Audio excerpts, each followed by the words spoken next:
Hey guys, so in this video I'll be going over a step-by-step breakdown of how to calculate your Amazon profitability, your net PPM for your vendor account.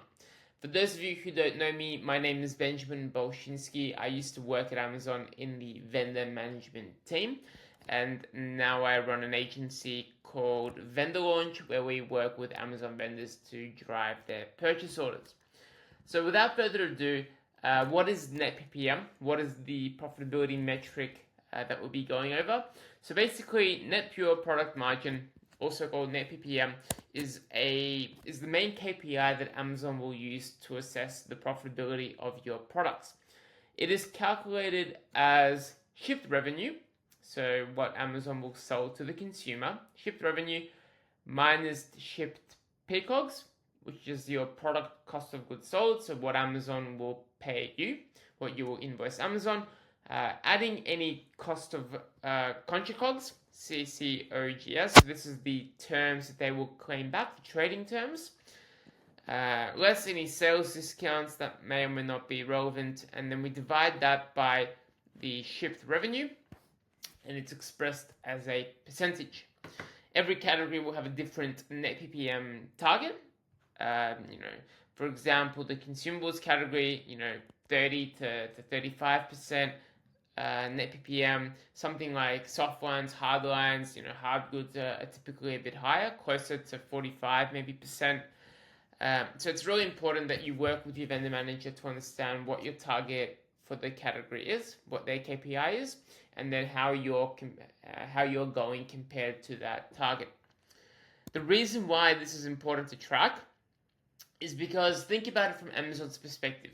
They are only incentivized to sell products they actually make money on, right? If every time they sell a product they are losing money, they are not incentivized to sell your products. In fact, if a product is losing the money, if it is not profitable, then what can happen is what's called CRAP, which stands for cannot realize a profit. Basically, Amazon's system will suppress the product. Customers will not be able to buy it if it is unprofitable product. So that's why it's important to track it. So how do you actually calculate it?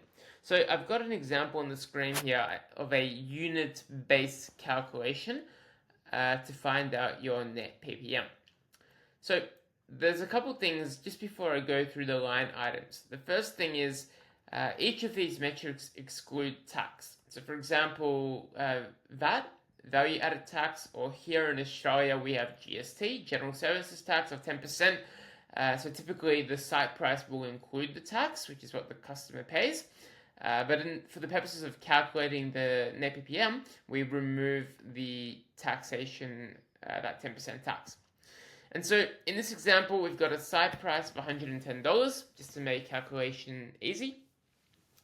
We remove 10% tax and we're left with $100 site price. So this is the amount Amazon will collect when they sell the product to the consumer. We then take the cost price, in this case $60.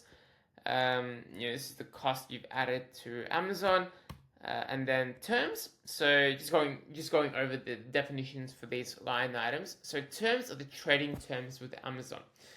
This is obviously dependent on the agreements you have set up with Amazon. In this example, I'm using 15% trading terms, which we applied to the cost price. So we take 15%, we multiply that by 60, and we get $9 trading terms. And to clarify, cost price is also excluding tax. The next line item is sales discounts. So this is any discounts that Amazon are offering on the product page to the consumer.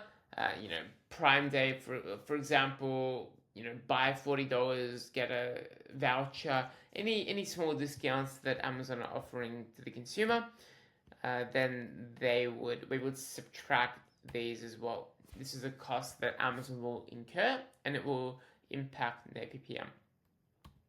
So let's just go back and I'll just talk through this example. So $110, we subtract tax, we're left with $100.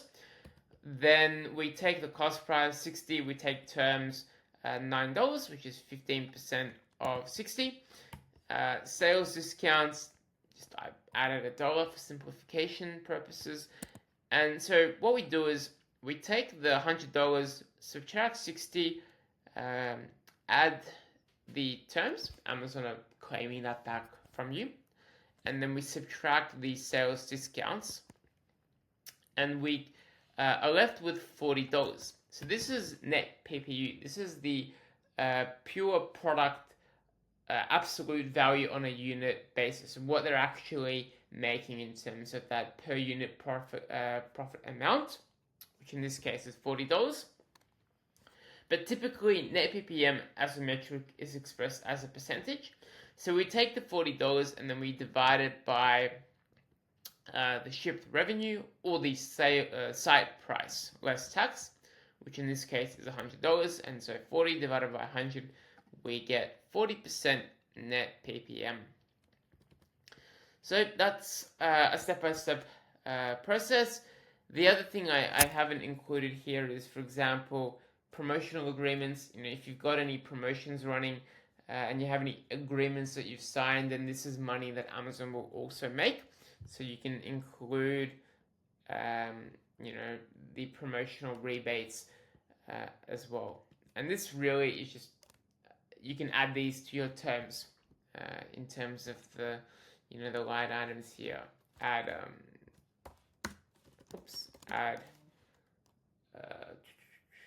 your, promotional rebate agreements. So yeah, hopefully that makes sense. Let me know if you have any questions, and talk soon.